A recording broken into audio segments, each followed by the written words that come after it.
मैं doctor Anil Jain government law college Alwar से आपके साथ डेलीगेटेड लेजिस्लेशन के बारे में बात कर रहा था। उसमें हम पिछली बार हम देख रहे थे कि इस पे कंट्रोल के लिए प्रोसीजरल कंट्रोल देखा, पार्लियामेंट्री कंट्रोल देखा, और आज अपन बात करेंगे कि जुडिशियल कंट्रोल जो डेलीगेटेड लेजिस्लेशन पर है तो वह कैसे होगा। तो इसमें यह है कि जनप्रतिनिधियों द्वारा प्रत्यायोजित विधान का पुनरावलोकन करने मात्र से विधायी नियंत्रण जनतांत्रिक व्यवस्था को और सुदृढ़ बनाता है, जबकि न्यायिक नियंत्रण विधि शासन की पुष्टि करता है। क्योंकि न्यायिक नियंत्रण होगा तो इसका मतलब रूल ऑफ लॉ की बात है कि नियमानुसार या जो कानून की जो बात रखी गई है उसके अनुसार ही है, तो इसलिए हम इसको कहेंगे कि जुडिशियल या न्यायिक नियंत्रण में भी एक डेलीगेटेड लेजिस्लेशन के ऊपर होना चाहिए। इसके अंतर्गत न्यायालयों को यह भी देखना होता है कि प्रत्यायोजित विधान का प्रयोग प्रत्यायोजित शक्ति के अधीन किया गया है अथवा नहीं। न्यायालयों को प्रत्यायोजित विधान को इस दृष्टि से भी पुनरावलोकन करना होता है कि क्या प्रत्यायोजित विधान संविधान की भावना तथा उसके उपबंधों के अनुरूप किया गया है अथवा नहीं। उच्चतम न्यायालय के निर्णयों की समीक्षा करने के पश्चात निश्चित रूप से यह निष्कर्ष निकाला जा सकता है कि प्रत्यायोजित विधान में न्यायिक पुनरावलोकन बिना किसी संदेह के प्रभावकारी हुआ है, क्योंकि न्यायालय केवल संतुष्टि ही नहीं करते बल्कि किसी नियम को अवैध भी घोषित कर सकते हैं। यदि किसी नियम समर्थकारी अधिनियम अथवा संविधान का उल्लंघन करते हैं तो संविधान के अनुच्छेद 13 की सब क्लॉज 3 में विधि शब्द को परिभाषित किया गया है, और विधि में जैसा कि आपको पता है विधि में आदेश, उप विधियाँ, नियम, विनियमन और अधिसूचनाएं सम्मिलित की गई है। अतः समस्त प्रत्यायोजित अथवा अधीनस्थ विधान मूल विधान की तरह ही संविधान के अनुच्छेद 13 के सब क्लॉज 2 के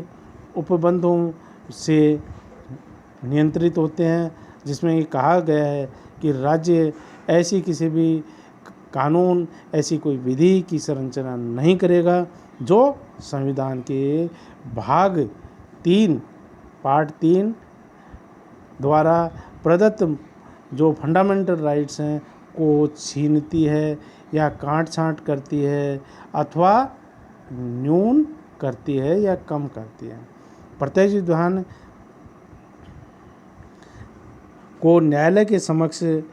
चुनौती दी जा सकती है कि यदि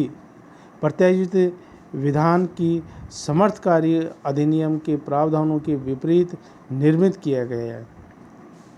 दूसरी बात है कि यदि प्रत्यायोजित विधान संविधान के उपबंधों का उल्लंघन करती है, तो ये बात है, दो बातें आपके सामने कही गई। यदि प्रत्यायोजित विधान को समर्थकारी अधिनियम के प्रावधानों के विपरीत निर्मित किया गया है, यदि प्रत्यायोजित विधान संविधान के उपबंधों का उल्लंघन करती है, ये दोनों बातें हैं। उसमें ये कह सकते हैं कि इन दोनों बातों के आधार पर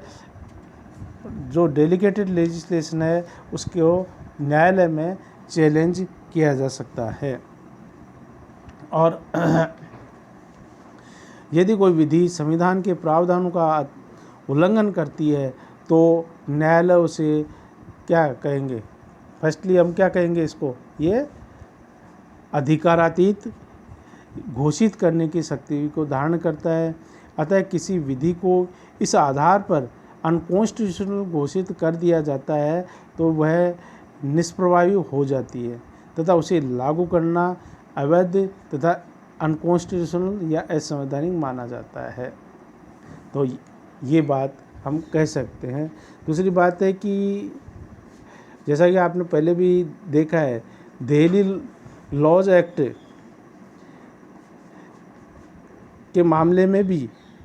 यह अभिनिर्धारित किया गया है कि तत्संबंधी विनिश्चय में न्यायाधीशों ने बहुमत से निर्णय से यह निर्धारित किया कि प्रत्याशित विधान निर्माण करने की शक्ति का प्रयोग विधि मान्य नहीं था, क्योंकि संबद्ध अधिनियम में कार्यपालिका को किसी क्षेत्र विशेष में विधि को निरस्त लागू करने की जो शक्ति या प्रदान की गई है, जो शक्ति प्रदान की गई थी, वह संविधान की मर्यादाओं और सीमाओं के अधीन न होकर बाहर थी। और दूसरी बात हम कह सकते हैं कि प्रत्याशित विधान वह न्यायिक नियंत्रण की दूसरी पद्धति के आधार पर हम कह सकते हैं, यदि प्रत्याशित विधान संविधान में प्रावधानित मूल अधिकारों से संबद्ध अथवा अन्य उपबंधों का अतिलंघन करते हैं, तो उच्च और उच्चतम न्यायालय उन्हें अधिकारातीत घोषित करने की शक्ति प्रदान की गई है। तो उच्च न्यायालय को और हाई कोर्ट और सुप्रीम कोर्ट दोनों को ही यह शक्ति प्रदान की गई है। संघीय शासन व्यवस्था में जहां राष्ट्रीय संविधान लिपिबद्ध रूप से प्रस्तुत किए गए हैं, वहां संविधान को सर्वोपरिता प्रदान की गई है। संघीय संविधानों में न्यायपालिका ने इस प्रकार व्याख्या प्रस्तुत की है कि प्रत्याशित विधान को संविधान के अनुकूल ही पारित करना होगा। ये और ये एक मामला था जो Narendra Kumar versus union of India में भी सुप्रीम कोर्ट ने यही अभी निर्धारित किया है कि प्रत्येक अधिनियम को प्रत्याशित विधान की शक्ति प्रदान करता है। यह शर्त अधिरोपित करता है कि शक्ति के प्रयोग में जो विनियम बनाए जाएंगे वह संवैधानिक उपबंधों के अनुरूप होगा। तो इसके लिए बहुत ज़रूरी है कि संविधान के अनुरूप ही वो ऐसा किया जाना होगा। और जो air India versus Nargis Mirza के मामले में भी सुप्रीम कोर्ट ने ये कहा था कि और सेवा नियम वह प्रथम आधार पर संवैधानिक घोषित किया, जबकि उस आधार पर विभेदकारी माना। क्योंकि इस मामले में क्या हुआ था कि अधिनियम में परिचारिकाएं जो की सेवाओं को इस आधार पर समाप्त कर दिया गया कि किसी परिचारिका ने सेवा प्रारंभ होने के 4 वर्ष की अवधि के भीतर विवाह कर लिया है, अथवा उसने पहली बार उसने गर्भ धारण कर लिया है, तो उसकी सेवाएं समाप्त मानी जाए। लेकिन न्यायालय ने कहा कि ये विभेदकारी है और मनमानापूर्ण और अयुक्तियुक्त घोषित किया। न्यायालय ने अपने विनश्य में ये भी कहा कि इस प्रकार के प्रावधान संविधान के अनुच्छेद 14 का स्पष्ट उल्लंघन है। प्रथम गर्भ धारण करने तथा प्रबंध निदेशक की स्वेच्छा पर सेवा समाप्त करने की शर्त को न्यायालय ने पूर्णतया अवैध घोषित किया, और इसके विपरीत सेवा के प्रारंभ 4 वर्ष के भीतर विवाह न करने की शर्त को उन्होंने युक्तियुक्त व विधि मान्य घोषित किया। तो ऐसा सुप्रीम कोर्ट ने इस मामले में विनिश्चय किया। और